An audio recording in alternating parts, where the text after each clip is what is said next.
Well, other than that, what are you keeping busy with? Probably some house projects, I think. As the warmer months with more daylight go away, I'd prefer to have a few things to focus on.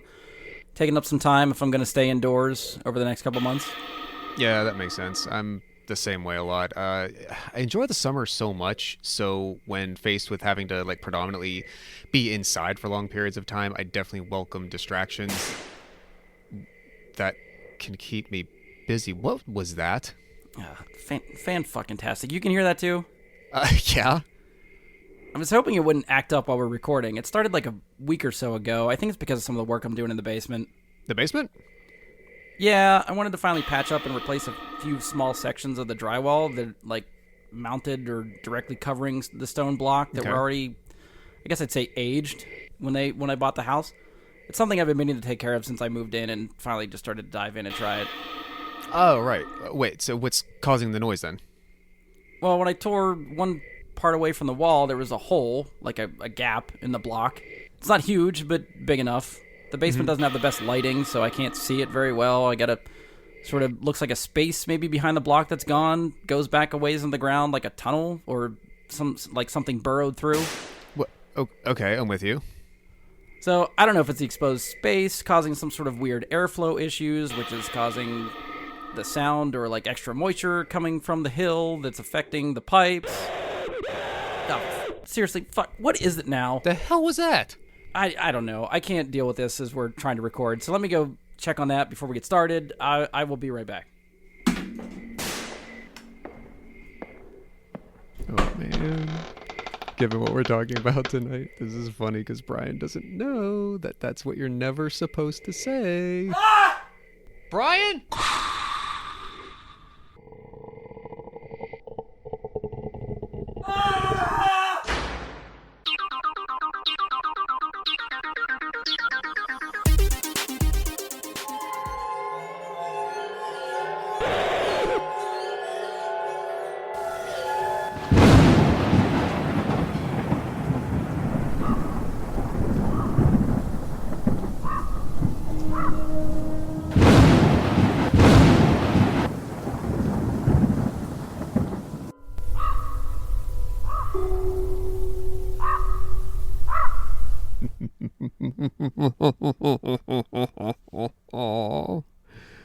Greetings, gals and ghouls, and welcome to another episode of Bry Guy and his Super Fiends. Snatching away hosting duties is your warlock of mystery, Josh Zorich. And joining me this week is our victim, Cryin' Bryan Labick. Say hello, Bryan. Hello, Bryan. Very good, Bryan. Well, listeners, thank you for indulging me there very much. This is Josh, and this is something I have been looking forward to for at least a year, year and a half, maybe even two. We are here for another episode of Never Seen That. And Bryan is, as he likes to say, on the hot seat. I know it's very different being on this side of the microphone a little bit. At least, I mean, I guess I'm always on this side of the microphone, but go to this extent. I mean, there's definitely been some other episodes that you let us take the reins more on steering things, but yeah, like this is really just entirely like you're the focus, you're the emphasis, you're in the spotlight. I know it's weird. Well, really quick remind viewers, hey, in case every episode could be someone's first episode. So Never Seen That is a segment that the group on the show started, what, about a year and a half ago now? Year and a half? I feel yeah, they're few and far between, but yeah, it's been going on for a while, yeah. Where we try to find films where either they're, quite notable in nature. So, in the past we've done The Goonies, Bad Boys. There's a hopeful future episode coming of Forrest Gump, perhaps, which my wife Sarah has never seen. She's agreed to it. We just got to do it. Exactly. It's all about scheduling and timing.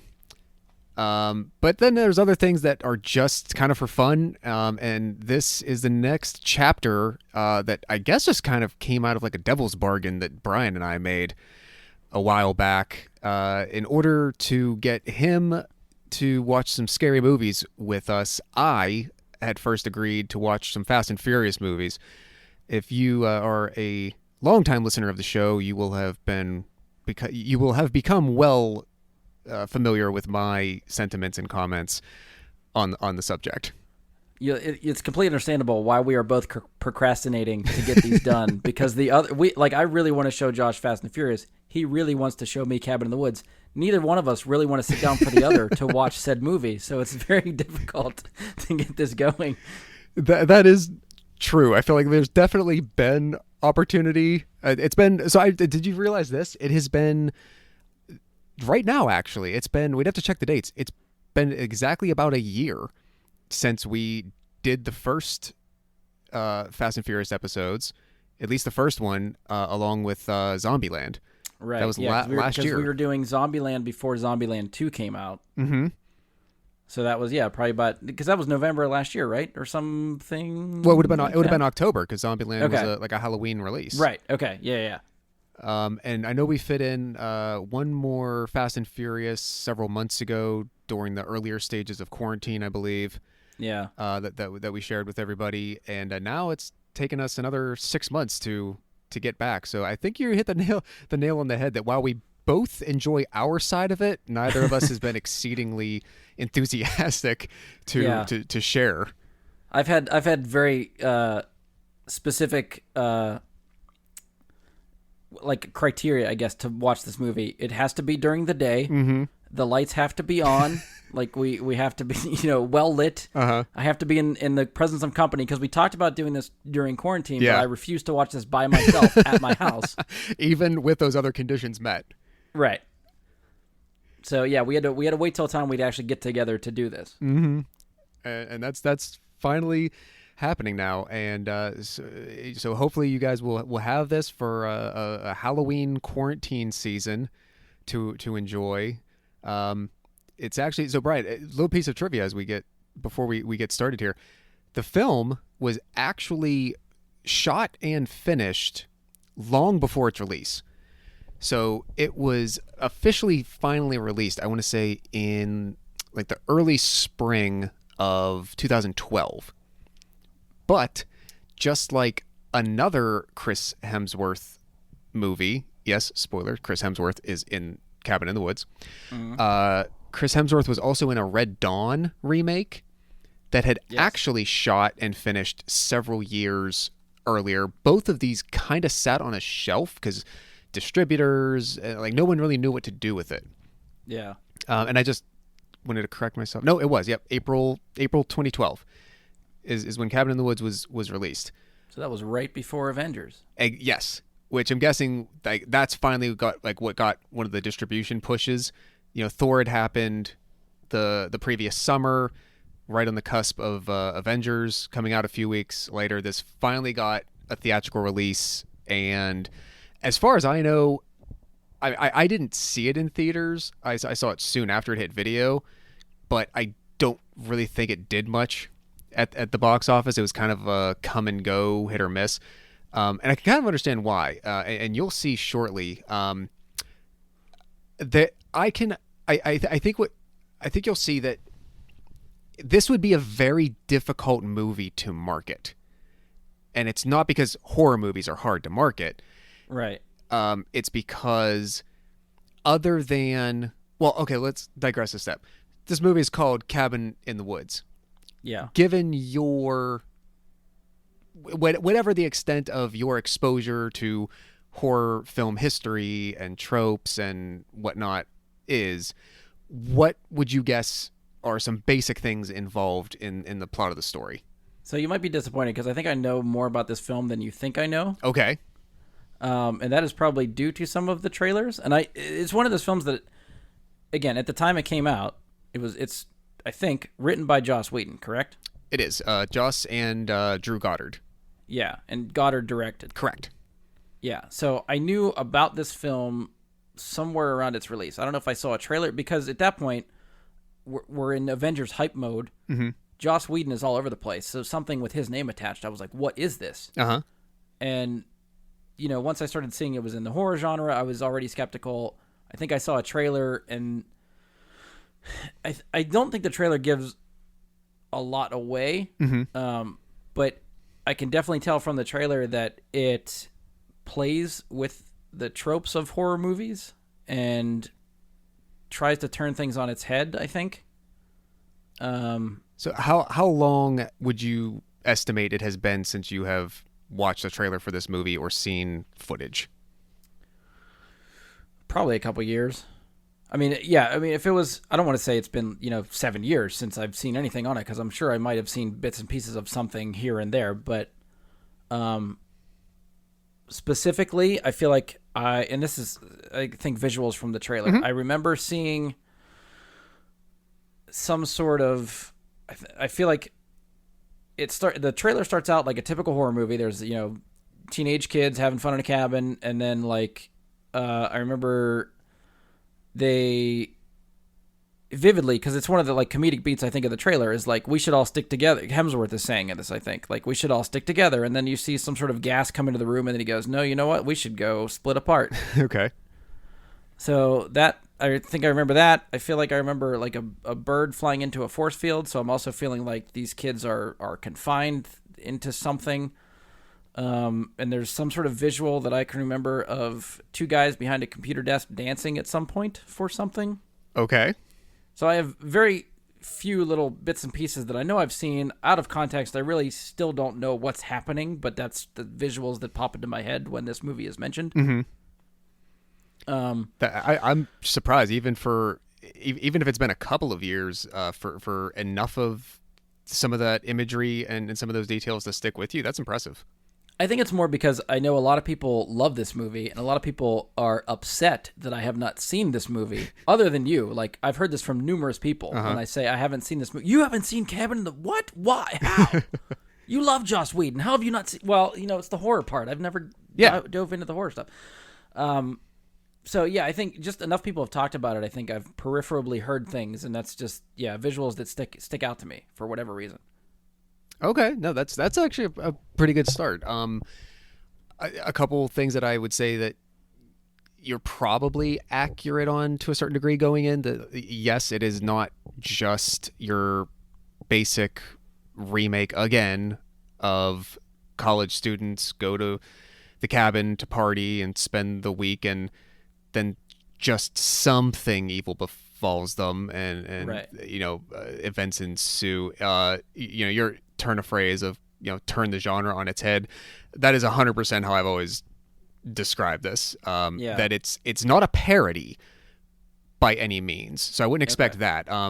I would say if there were moments in a trailer that you may have seen, as you described it, might have been seeming like a comic relief moment, I would say that it's possible that the trailer with its sound effects and the way that it might have stopped sound at a certain point, the timing was manipulated to make it seem like a comical or parody type of moment. Right. And while I would say,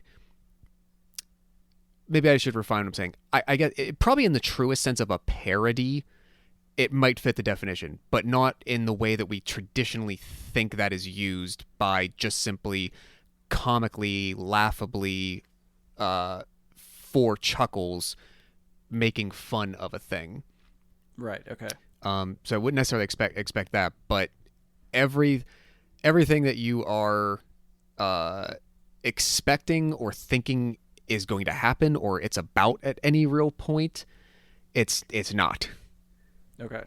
And just more and more gets revealed. This is one of those movies where I'm even though I have even back then had really not much intention to see the movie, I kind of wish I didn't see the trailer, because this is one of those movies I've heard from multiple people. It's better to go in completely blind. Yes. And maybe even you've told me this before too.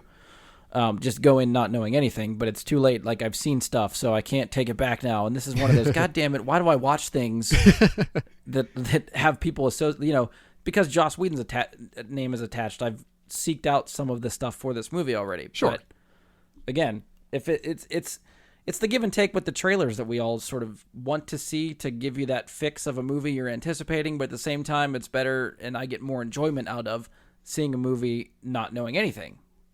But yeah, it's the catch-22 of that scenario. And this is definitely one of them. And to go back to a point you started to make right there at the beginning that we were touching on, to make marketing for this kind of story where the thing that is special about it is what makes it so different, the special experience is not seeing that coming. Right. So you can't really present that in the way that they typically do. You can't give that away in a trailer. You can't give that away in a preview. And unfortunately, some films don't realize that because they're either so worried that no one's going to come see it, so they give enough away that it kind of ruins, the big thing that makes it unique. Yeah. And it dilutes that initial experience. So to your point though, I would say, listeners, so far, if other than what you've heard us discuss, if you've never seen anything about this movie, don't listen to our post conversation yet. You really, really want to watch this first. If you're at all interested, like if you can even forget what you've heard from us and you just seek out this movie, it's 2012's Cabin in the Woods, co-written by Joss Whedon and Drew Goddard, directed by Drew Goddard. If you can stand horror movies at all, you'll enjoy it. And if you like horror movies and you just if you happened to have not seen this yet, I promise you'll enjoy the hell out of it, I think. Real quick, I guess we'll end on two points. Other than Hemsworth, do you know of anybody else in the cast without really looking? Does anyone else's face stand out to you? Anybody that you would seem kind of familiar? I feel like there's like the teen characters. I feel like some of them, I can't place the faces right now, but I know some of them are familiar. Like Joss Whedon alumni, I think, are in there. Okay. One of the I think there's like a geeky nerdy kid who I think was in like Dollhouse. Because I may have been, I can't remember if that was when Dollhouse was on. So I think seeing him in the trailer, I was like, oh, I've seen you on TV, kind of thing. Okay. And for some reason, I feel like one of the people behind the computer is Bradley Whitford. You are correct. Okay. I will confirm that. Yes. But yeah, I can't put a face to the second guy behind the computer. All right. But that's, Hemsworth, the nerdy kid from Dollhouse, and Bradley Whitford.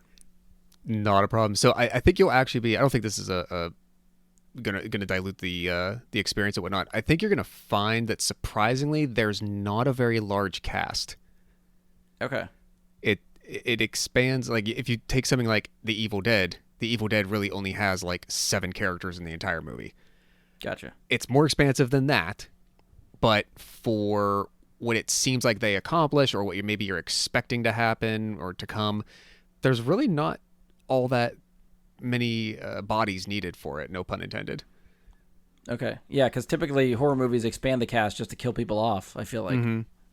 And again, something maybe that they realize that if they keep that under control, they can still accomplish something different with still using some more traditional types of situations. Okay. I guess lastly, is there? I don't want to I don't want to phrase it like, "Are you nervous?" But like, yes, yes, I am. As many times as we've talked about this on and off air, that we being like Sarah and I would not have picked something for you to watch if we literally didn't think you could enjoy it at all, or to a degree that it would be worth it. And again, it's not just you guys. Like, I've had other friends that know my aversion to horror movies that have said, "Oh, this is fine for you. You could deal with this." Mm-hmm. I've still to this day put it off. Just like I'll get to it when I get to it. So today, now is the time I'm going to get to it. So I think you're gonna like it. Even Sarah watches. We love scary movies together, and even she still watches through Waffle Fingers a lot of the time. So if those moments happen, no problem. But I think genuinely from the craft of movie making, you will be able to appreciate this Okay. and what they do, even if it's not your cup of tea all the way through and through. Yeah. Do you have any last thoughts, sentiments, ideas you want to hit on? No, I mean, well, I guess more of a prediction. I guess Okay. I'm expecting to like it, and I think it's just more the way everybody talks about it, and that again, numerous people have told me this movie should be up my alley. So I will be surprised and disappointed if I don't like it. I guess the bar is set high. I guess I'll say. Which could be good or bad because we have had enough of these discussions where the bar is set high, and because of that, something that was otherwise maybe mediocre or enjoyable feels a little bit less. Right. Yeah, I'd rather be going into it with very low expectations and coming out of it pleasantly surprised. But going in the opposite is tough to come down, tough to live up to. So we'll see. Yeah, definitely. Well, with that in mind, I mean, I guess it's time to get to it, isn't it? I'm ready when you are. Friends, the oldest and strongest emotion of mankind is fear, and the oldest and strongest kind of fear is fear of the unknown. Today we delve into a chamber of secrets about the world as we delve into Cabin in the Woods. We will see you after the movie.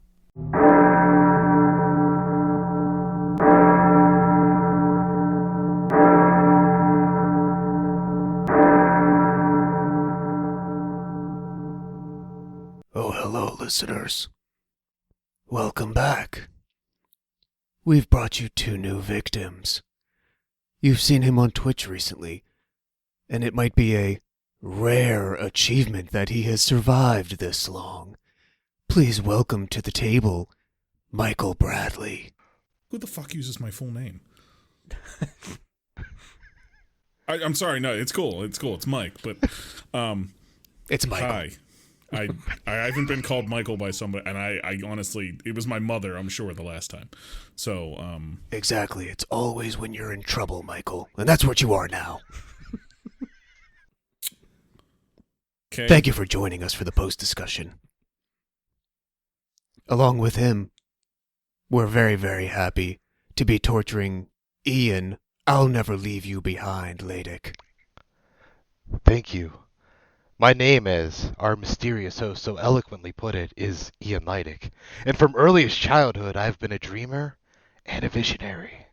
I will tell only of the lone tomb on the darkest hillside of the thickets, the deserted tomb of the Hydes, an old exalted family whose last direct descendant has been laid within its black recesses many decades before my birth. Hear this fantastic tale and many more on my new podcast, Miro Mia, available where podcasts are sold. I hope you enjoyed your promotion there, Ian, because it's the last words you're ever going to say. Listeners, we're back from our dive into Cabin in the Woods, and you know what we have to do now. You have to get your spoiler alert so that we can talk about movie specifics. If you haven't seen the film yet, and you've reached it this far, I implore you, no, I demand that you pause this podcast now, and you go enjoy Cabin in the Woods before coming back. Wee-oo, spoiler! Wee-oo, spoiler! You know, something like that. All right, folks, we're back. Thanks for that fun little detour again. As you heard at the beginning of the show, Bryan and I recorded the pre-discussion. In fact, then Mike joined us in person for the movie viewing. But then Ian revisited this on his own, so we're glad to have a bigger group to hash it out afterwards. So thanks for sticking around. I guess Bryan, I'll definitely start with you. You are, as you love to say, in the hot seat on these ones. This is the one that we've been talking about for so long. Did we ruin your Sunday? Yes, surprisingly, no. I Okay. did enjoy myself, which was, I think, not as surprising as I thought, because I think I mentioned before we watched it that there was a lot of hype going into this movie. Numerous people some that are really into horror and some that'll tolerate it have all told me this is a movie for me. This is one that I will enjoy. This is one they are all surprised I haven't seen, and everyone was right. It was good. I enjoyed it. It's one that I wouldn't actually mind seeing again, which I can't say for a lot of horror movies. So Okay. Like we could end the show there if we wanted to. That's the quote that goes on the poster for this episode, and that's it. No, legitimately, I didn't expect to get that at all. Just wanted to look for something that you could enjoy enough to get through. But if that's okay, well, sort of expand on that. Like, what is it that took you by surprise? What is it that you enjoyed so much that you might revisit at some point? well, I trusted you and Sarah, and I'm trying to remember who else had told me that I could stomach this movie. Like there was not as much gory stuff as I guess maybe had anticipated or thought. So that was good. I definitely enjoyed the humor for the movie. I like movies, especially for genres that maybe I'm not as thrilled about, that don't take themselves too seriously, or is like in on the joke, which this movie seems to be, which I enjoyed. Sure. So yeah, I think the writing was clever. It was fun just seeing like Joss Whedon alumni pop up here and there, even just in the smaller roles. I'm like, hey, I remember you from Buffy. I remember you from Angel. Like stuff like that was cool. I'm glad you actually had that sort of secondary thing to pull out, because I don't know any of those people, having not watched those shows, and I don't think there was anyone that I recognized easily from like Firefly or anything. But yeah, you recognized one of the main cast members from Dollhouse, and some of the supporting characters from those other shows. So I'm glad that was like a little surprise bonus for you. Yeah. Trying to think what else stuck out to me. I think it like pacing wise, it moves pretty good. It's only like an hour and a half, so it doesn't feel like an hour and a half, which is good. Yeah, I mean, other stuff might come up during the course of the discussion, but that's sort of what's off the top of my head. Okay. And you guys can chime in with this too, Mike and Ian. So the first time I watched the movie, I think same as you. Like I had known enough about it or knew enough about like horror movie tropes to know that no matter what I'm seeing, eventually the story is going to be brought to me. Right. But I was pleasantly surprised or slightly thrown off that they decided to open the movie as they did, with just this very like bland, everyday sort of office banter between the two characters that are part of the experiment or event, like control operation. Right. Did you necessarily think, I mean, obviously you weren't surprised by that per se, but I guess did that catch you off guard, at least in any way, of like how to open a horror movie, or like what was your initial reaction to starting what's supposed to be a scary movie that way? Yeah, I mean slightly, because you see stuff like that and you're immediately like, okay, where are they going with this? Like this has to mean something. And we talked before the movie that I do wish this is something I knew nothing about. I think then I really would have been confused. Like, are you fucking with me? Like, what are we watching here? Is this like what is this? So I knew sort of where it was headed. But it was still, it still catches you off guard a little bit, just knowing the genre, and you're watching a movie in that genre. That's not what you'd expect movies in that genre to have, I guess. Yeah, exactly. Mike or Ian, had either of you seen this in theaters, or did you catch it on video, at some point later? I saw it in the theater. Oh, did you? Okay. You too, Ian? Yeah, originally I saw it in theaters because Oh, nice. my friends I forget if they had already seen it, but they were real excited about it, so we went in, and I've seen it. This was probably like the 6th, 7th time I've watched it. Uh-huh. It's definitely one of, like, I'm not huge into horror. Like, I'm more, like, I'll do slashers and stuff, but I'm less into, I guess, modern horror now with the found footage stuff. So I really like this because it takes a lot of the tropes of the slasher genre in general and it's kind of like a meta deconstruction of it. Yeah, very much. Like that's in the like post viewing discussion that we had together when we actually sat down together.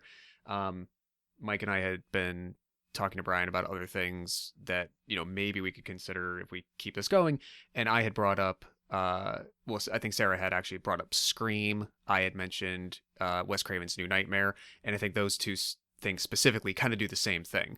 They're using the history of the genre and the exact structure and all those things to be able to tell a story in a different way by using those exact elements. I thought that was really clever.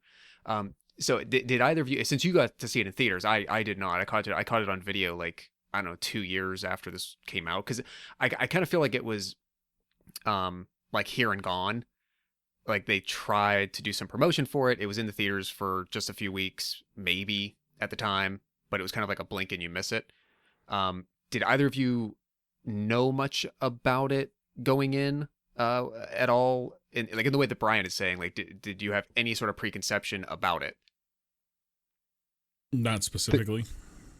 No, I think for me it was just I knew it was a horror movie, but I knew it was like I didn't know it was more like this weird comedy deconstruction thing. I just knew it wasn't regular horror movie going in. Like, I knew there was something different, but I didn't know that. So I think it's been so long now, I can't tell you 7, 8, oh God, it's been 9 years. If 9 years ago, how I felt about seeing them open up with the Office thing. The only thing I will say about that, Stillerson and Hadley, up until like it starts getting into what their real job is, Yeah. you could put those scenes in any regular corporate office like scenes in other movies. Yes. It's like, yeah, no, that's exactly how I feel about my job. That's exactly why it works so well, I think. I've read this multiple times over the years that as part of the vision for this movie, Joss Whedon and the director Drew Goddard, the two co-writers, they specifically decided to open the movie like that, so that if someone was going to see it in theaters or someone pops it in, for the first time, and maybe their friend puts it on for the suggestion and they're all sitting around having a movie night or something, they specifically wanted a certain percentage of people to think that they were in the wrong movie by having a scary movie open with that tone and that subject matter and people doing those things. Because it's a good several minutes that, like, yeah, you see people petering around and they're doing things and whatnot, but I feel like unless you definitely know that, hey, a good horror movie can start anyway, it possibly can, and go a million different directions. They wanted people to almost double question, like, did I walk into the wrong theater to see Cabin in the Woods? Like, am I in the wrong place? So I thought that was clever. That when I went to see it the first time, I feel like I remember like mentioning it afterwards, because we knew nothing really going in. It was just kind of like a date night thing, like, oh look, there's a scary movie, let's go watch that, because we like horror movies, so I'll watch anything in horror, even if it's bad, I'll watch it. So yeah, sure, let's go in for that one. And I saw Joss Whedon's name pop up as the rolling credits, so it didn't really like make me think it put me on guard to be like, this isn't going to be what you expect. Fair. So yeah, I think I had the somewhat of a mixture of everybody's experience, because I didn't get to see it in theaters. I had forgotten enough about it from the time it had been advertised, but I think I knew just enough to know that, okay, it's probably going to be something other than just your basic, kind of Evil Dead-ish, kids get killed in the woods kind of movie. But everything to me was out of left field. Like from the very beginning, like the movie opening, I'm like, okay, this is different. Just like every twist and turn it took. Like I actually appreciate the fact that you kind of get, I don't want to say the twist, you get part of the twist up front. You don't get 30 minutes into the movie, or it's only act 3 that you realize, oh, here are the puppet masters pulling the strings. Because I feel like that way it just would have conveniently fit everything you had seen up to that point. And for some reason, I kind of appreciated it being right up front, and then you get to follow both sides of it as it goes, as they're like freaking out over, Japan failing, but they think that they're on good footing, and you're following the operations. Like every time a character dies, they're pulling the levers to fill the monoliths with blood. It was definitely different. Bryan, I know as we were watching, you had jotted some notes down. Was there anything else on your bullets that you wanted to hit before I tag a few of mine? I mean, a lot of what I was writing, I think, were just questions that I was hoping were either answered by the film or would come around later. So, like, who is the customer? Wait, do we ever actually get an answer of who the customer is? At some point, they mentioned the customer, and that's why I wrote it down. That's just the gods. Yeah, I think Okay. that's just like a term they're using. So, and then, another one was like, who is the director, which is answered. Will anyone Mhm. live? That's answered. I was really debating if Dana would actually go ahead and kill, what was the guy's name? Marty? Marty. Mhm. Yeah. Or Shaggy. Yeah. Yeah. Basically Shaggy without the dog. One thought that I think occurred to me as we're talking, that I didn't write down, but one thing I think another thing that I appreciate about this film is I feel like for something that tries to play on genre and turn stuff on its head, it's easy to go off the rails. So I appreciate that Sure. this seemed to have a very set, like laid out rules that it's trying to follow. Like there are things that need to happen, and they, it's explained to you as the movie goes on. Like they can't do it themselves; they have to let the victims choose it.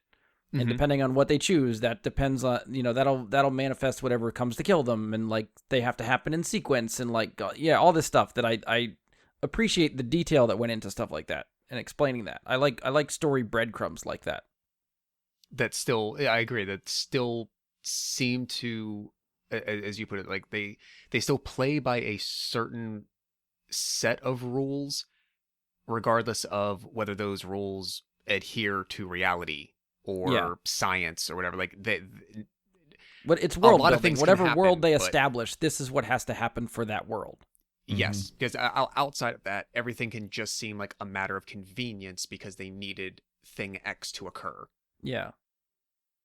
I wondered, I know it kind of goes by quickly in the movie, but when they show the whiteboard in the office of all the things that the staff had wagered on, placed their bets on to be the thing to get selected to go after the group, were you able to catch any of those as it went by quickly? I know it's not on screen very long.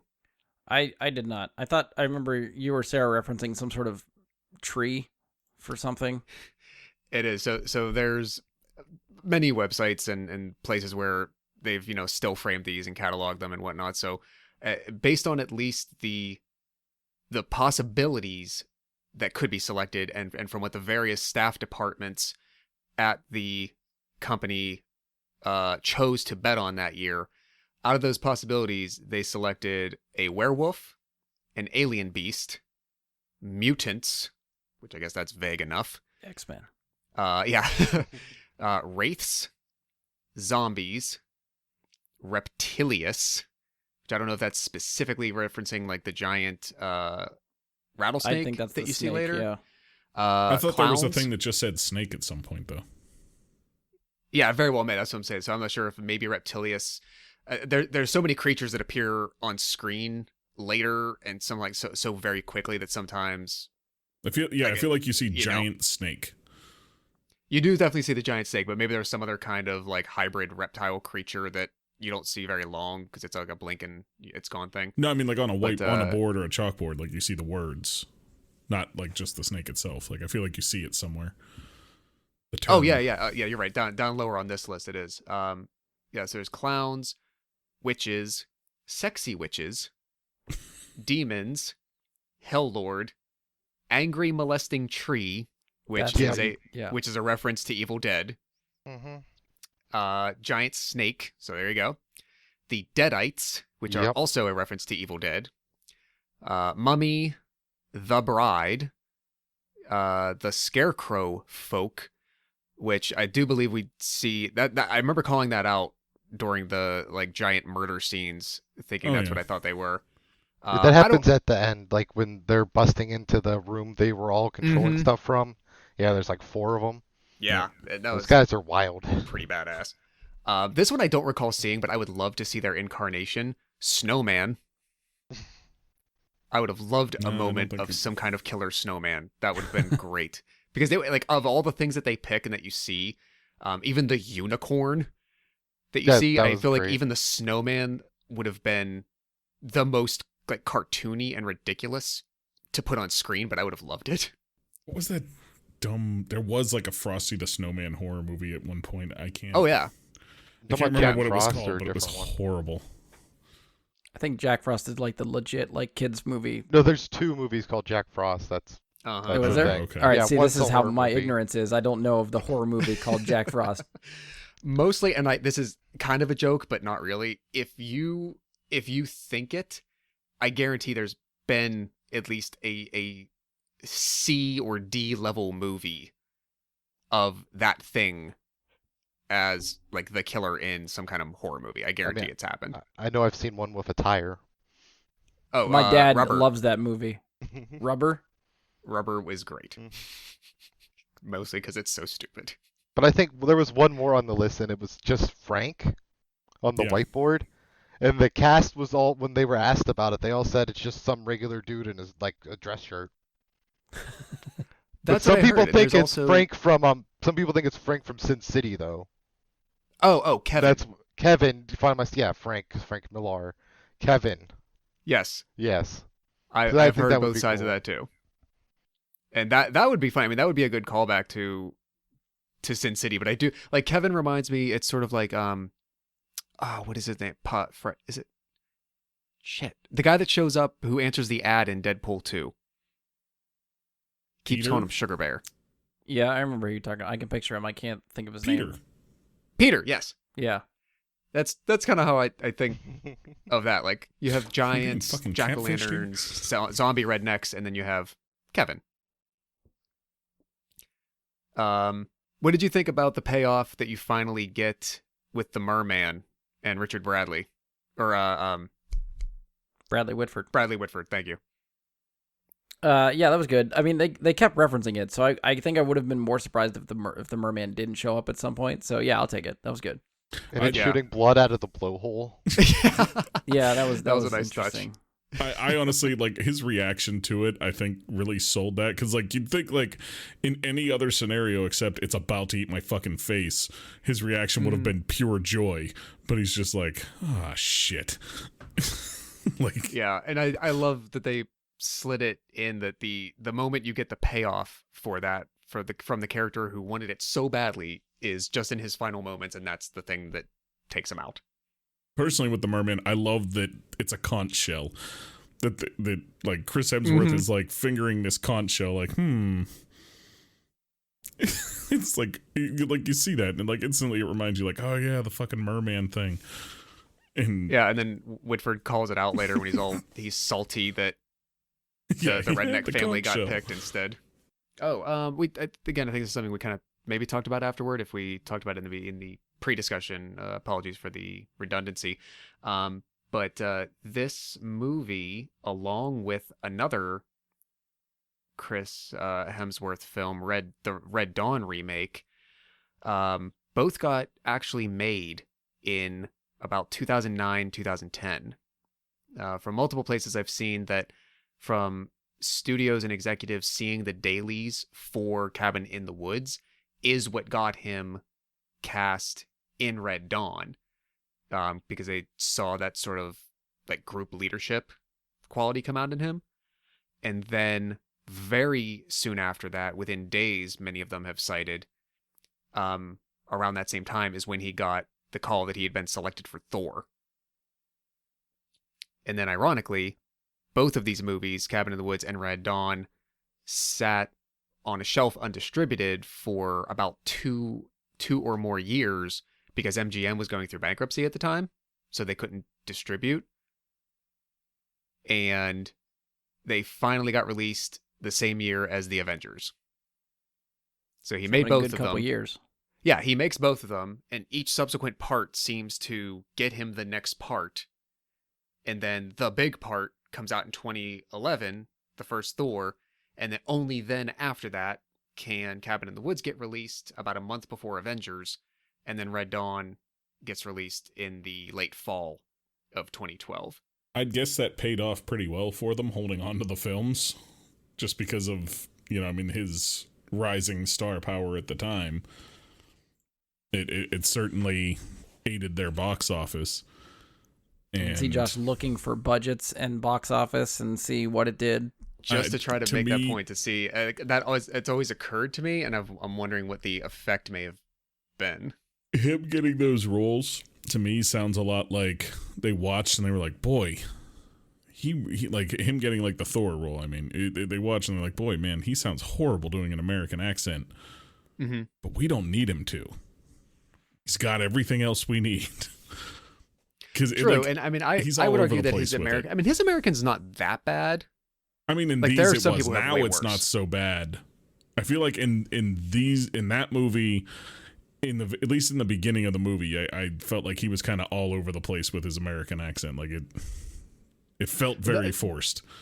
That's true. It can kind of bounce a little bit, and he kind of stumbles in times. Like sort of like you mentioned with Ian's intro today.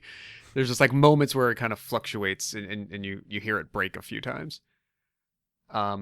So okay, I'll do this very quickly because this is actually very surprising. Real quick, take a shot in the dark. What do you think the worldwide gross for this movie was?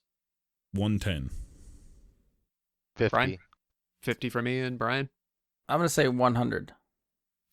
Wow, you guys were way more generous than I would have been. I think I would have even lowballed Ian at 50. This made just shy of 70 million. Okay, so Okay. somewhere in between. Which, given again, like I think the sort of like blink and you miss it being here in April 2012, I wouldn't have been surprised if theatrically it had only made like maybe 20 to 30 million. But Big budget horror movies can do good, or at least like, you know what I mean, like well produced horror movies tend to do fairly well because horror movie audiences tend to be fairly loyal about will watch anything. fair, and it's even harder with a good R-rated horror movie. It's much easier to bank some of those dollars when you're working with PG-13. Yeah. But I mean, but Ian's example is perfect. You know, his friends got out to the theater in the early weeks of the release, said, "This is really cool. Come see it." They went back. They brought more people. So it at least helped push it up to around 70 million. I don't have anything here that I can see quickly about budgets or anything. I don't imagine that this was a pricey film to make. Nobody in it other than, like, maybe you could argue that Bradley Whitford or Richard Jenkins were A-listers at the time, but like your main cast, even Hemsworth, were not. I wouldn't even say they're so, I A-listers now. I mean, well, like, but I mean, back just saying, then like even- at your best, you don't have like high marquee movie Yeah. stars anywhere in it, so your salary side is going to be fairly low. Some of the, I mean, your biggest costs are in the, you know, your closing climax act with all your special effects and your CGI for the creatures. yeah. Other than that, most of even the like practical effects for your first two acts couldn't really be that bad. So they probably, I wouldn't be surprised. I mean, depending on what distribution and marketing cost, but again, I didn't really see a huge marketing push for this even at the time it was released. They still probably turned a nice profit on this. I wouldn't be surprised. It says budget was 30 million. You got that? There you Okay. So, I So, mean, yeah, even More than if, doubled. even if that doesn't include marketing, who knows? Like they couldn't have spent that much on it, so they definitely cleared a good margin on that. This was, and I only bring this up because this is something that has happened throughout a series of horror movies over the years. This film put another entry on the books of a former female Power Ranger appearing topless in a horror movie, or in films after being a Power Ranger. She was a Power Ranger when? Anna Hutchison, who played Jules, Hemsworth's girlfriend in this movie. She was previously, before this, a few years before this, was the Yellow Cheetah Ranger on Power Rangers Jungle Fury. Oh, Nice. I didn't even know that was a thing. There's maybe two others that easily come to mind with this. The first one would be in Cabin Fever, Eli Roth's first Cabin Fever.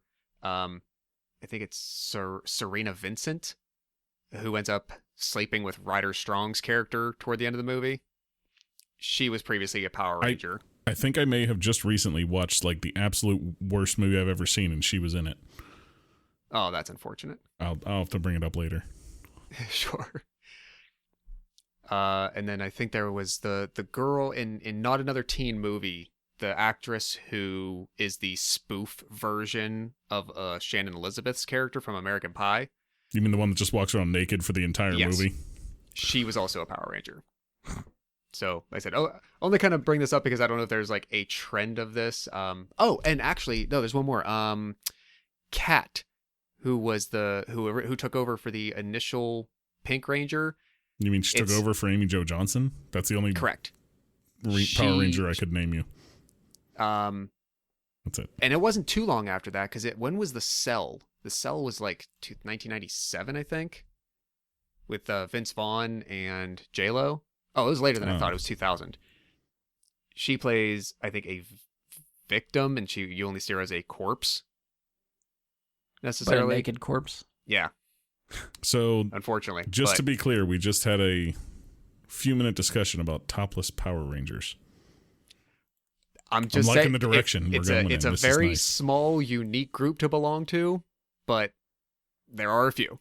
This is you the break content the mold I'm of being here a Power for. Ranger. Possibly. So, I mean, if anybody was, really hot on Jason David Frank or any of them, maybe hold out hope. They'll join the club. I mean, someday. technically, they probably have appeared topless somewhere, right? Well, that's true. So I don't know. Hitting other ideas in Cabin in the Woods. Mike, Ian, what's on your mind?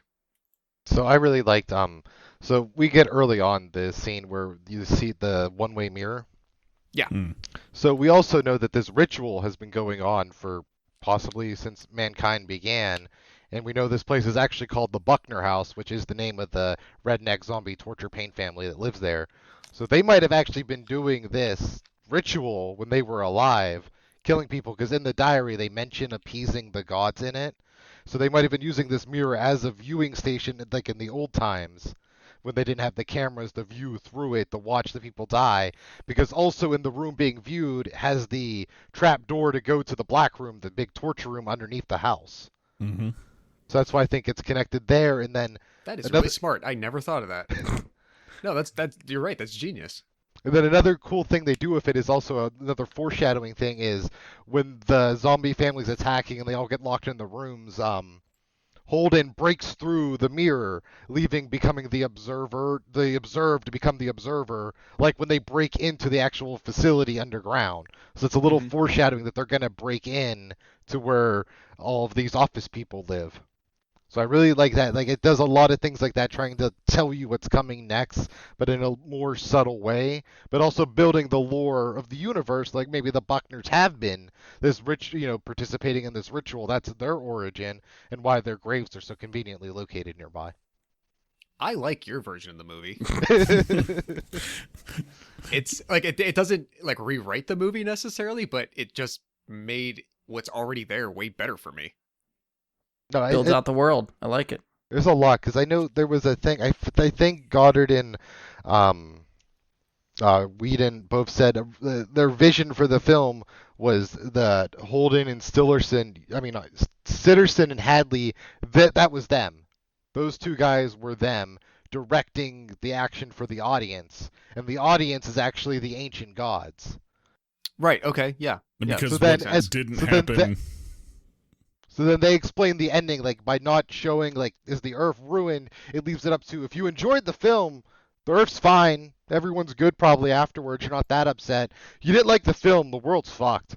Everyone's dead now. And I really also like that. Like, that's why they left it open. Like, it's the audience deciding, hey, how's this playing out really in the end?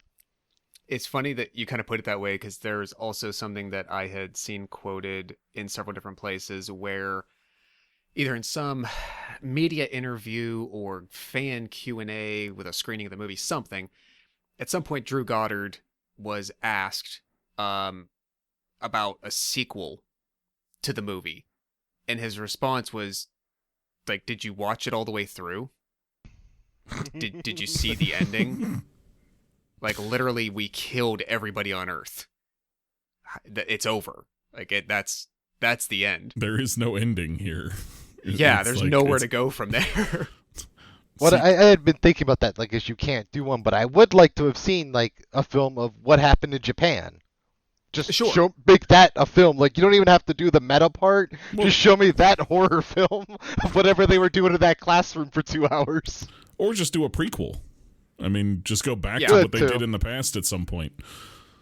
You know what I mean? Prequels would be cool. I like Ian's idea again of sort of maybe you don't have to give me the Japanese version of the company controlling the event, but give me like a series of vignettes of like 15, 20 minutes, half an hour a piece of different areas. Like, why did some of those other areas fail? What went Well, I wrong? can tell you why one of them failed. Because if you notice, if you're watching the screen, one of them has King Kong in it, and King Kong fucked up because King Kong sucks.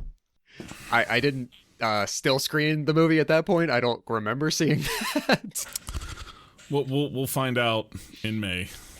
I was gonna say that's a trap. That's I'm just letting it go. Don't we'll go. find out in May. Trap door sprung open, Mike. Don't take the steps down to the basement. I'm good. You know what? At this point, I'm just like let's just see what happens. You know, enough talk. Let's get to the fight. And then it was supposed to be happening like soon, and now it's May. So Yeah, I gotta wait a bit longer for that. I gotta be tormented about King Kong for the next 7 months.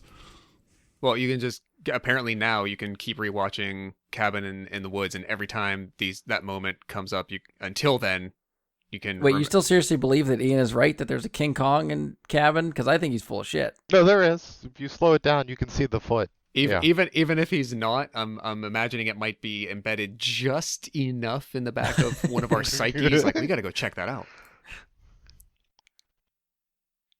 We'll say one of my favorite things is just yeah. how much Evil Dead is in this movie. Like the cabin is Evil Dead, the popping up is Evil Dead. Well, I mean, you know, they just being in the woods. It's all so Evil Dead, and that's I guess the other thing. Evil Dead's also kind of really fucking campy. So it's nice that that's kind of where they went for their references. Was that? Yeah, I remember when we were watching. Sarah pulled it up because I had mentioned that just even from the outside, the exterior, the very first exterior shot you get of the cabin, like it's almost like they tried to replicate the look of the exact Evil Dead cabin. You could convince me it's the same one.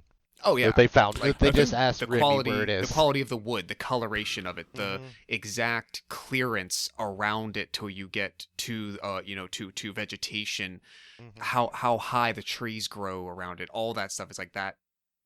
Very like iconic framing shot of the evil. But I think I'm not as much of a connoisseur on this particular point of horror films, but you could easily argue that Evil Dead, if not one of the pioneering cabin in the woods-esque films, is definitely sort of the gold standard or the most well known. It's the most infamous. So I think it absolutely makes sense to put your basis there. Yeah, See, that's I mean, the thing. A lot of the horror movie tropes, I think, are lost on me. But I will take your word for it. I mean, I think that's we why pointed it out a works few in Scream. things. They just tell you. Yeah. I know Ian had mentioned before we watched it, like, oh, it's got the best bong in movie history in it, and I still agreed. Like, yes, it absolutely fucking does. And, I'd agree. Yeah. In terms of the cabin, I pointed out, and it's another. I don't want to say it's a horror movie trope, but it's a things don't add up and they don't care because they're making a horror movie kind of thing. But they walk into that cabin, it looks like that's a one-room loft type of cabin, and oh, look, there's 4 bedrooms in this cabin. You know, like it's this gigantic cabin inside, and it looks like a shack from the outside. It's definitely deceivingly large. It's like they put a magical camping tent extension Harry Potter charm on that thing. It definitely seems that way. And I agree with a lot of the Evil Dead stuff. Ian wanted to report on how grossed out Bryan got. There was only one time I remember Bryan getting a little bit squeamish. I heard a little bit of a disgusted thing when the bear trap was thrown on the guy's back and he was getting pulled by one person and the other person. I felt that one. Yeah, I think that's fair. felt that. That's forgivable. But that was the only time. And yeah, I mean, it still holds up. It's still fun to watch every time you watch it. I don't know how many times I've watched it. It's several, but I will also point out at the very beginning of this film, I don't want to necessarily call it complaining, but I can't think of a better word. when the main character, what's her name? The redheaded girl? Dana? Dana. She's like in the bedroom in her underwear, and Brian's like, why would anybody be in the window in their underwear like that? And I'm just like, well, I'm not, like I can't remember my exact response at the time, but in my head I'm thinking, I'm not really complaining here. I mean, it wasn't much of a complaint. That was just an observation. Like, who does that? To such Like on a the wide corner open apartment. street. Yeah, when the windows can very clearly what was a have your big ass window, out there too? for the neighborhood. Right in the turret. Remember, I'm she's with you. been drugged at that point. Just like the rest of them to turn them into the archetype. Yeah, she's supposed to be Okay. like the untouchable virgin, even though she's not a virgin, we find out later. Which, honestly, it's I like that sort of throwaway line from Sigourney Weaver at that point when they meet at the end, and she's describing the roles that they need the people to fulfill, and she says, virgin, me. She just shoots back quickly. We work with what we have. It just moves on. Yeah. Well, they even set that up a couple times because when she's talking to Holden on the couch, she mentioned she's never had sex before, and then she's like, "Wait, no, why would I say that?" Like Yeah. she's confused about it, and then even Chris Hemsworth said, "You're gonna de-virginize her, bro." Yeah. Yeah. And like he knows at that point that she was dating a teacher. Like he's had that teacher, same teacher. Like, and I like how much they established him becoming the jock when they go to get the gas. He's been driving. He exits holding the football. Like I he's said that gotta when he have got out of it. the car. I said, why is he still holding a football? It's his action figure Brian accessory. definitely called that out. Just attaches to his hand with a little peg. Kind of getting close to finishing up. I will give Brian credit. He recognized Sigourney Weaver before her actual reveal, and I will admit fully, because if you're not, well, I would say if you're not familiar with the film, but we already gave you the spoiler warning and told you to go watch it. So, but the first time I saw it, and you hear the voiceover as she talks to them after they've broken into the facility, I did not put that together whatsoever, and you had it in about 3 sentences. Yeah, I don't know. I feel maybe just because her voice is a little bit more distinctive. At least, I think anyway. It But, is. Yeah, and part of it I think is like I feel like the movie at that point again doesn't really have too many like named stars. So I'm Yeah. like, there's got to be somebody that's sort of like anchoring this. Like they wouldn't keep referring to these people and then have them be revealed that it's just like, oh, who's this schlub?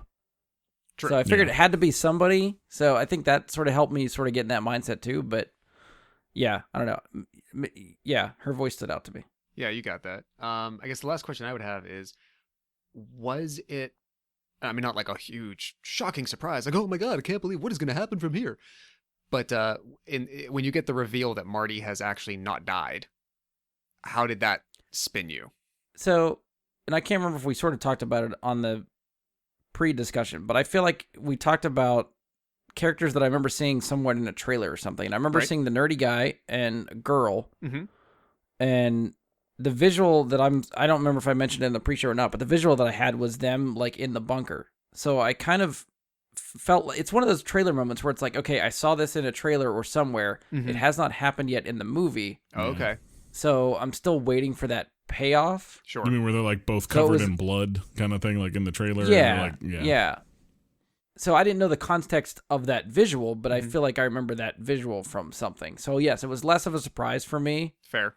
I kind of just kept waiting for something else to happen that would explain it. So I'm glad that they led that way and then finally gave you the explanation of what the hell happened. Because yeah, it seemed when he went underground, I'm thinking like, okay, wait a minute.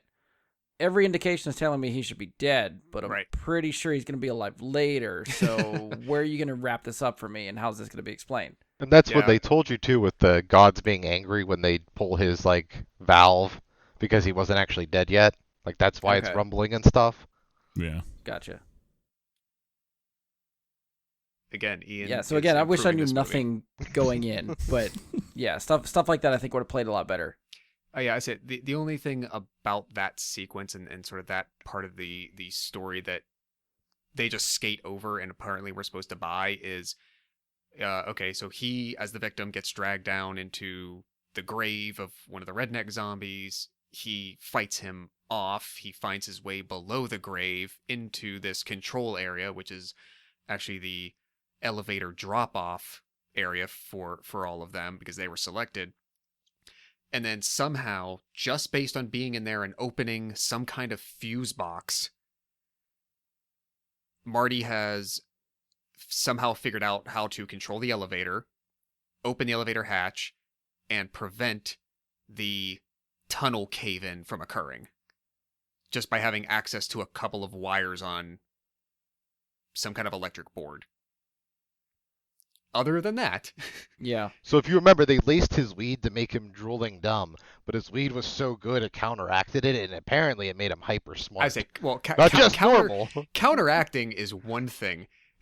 Going the complete opposite direction and making him an on-the-spot, not only like electrical engineer genius, but also knowing what all that shit does without having any exposure to it. Better it's well labeled because it's a well-run company. I guess it would have to be. I feel like that dude is smart enough to make that thermos or the bong out of the thermos. Then he's smart enough to figure out some wires in a wall. I like that he makes it and then immediately is just rolling joints in the van. Just- I mean, you got to have both. I know, but they're like, dude, you can't bring your bong in my dad's RV. I'm just gonna start rolling joints in Yeah, your and then dad's the very RV next 5 shot seconds is- later. Making drugs, yes. That was good. Any last thoughts for 2012's Cabin in the Woods?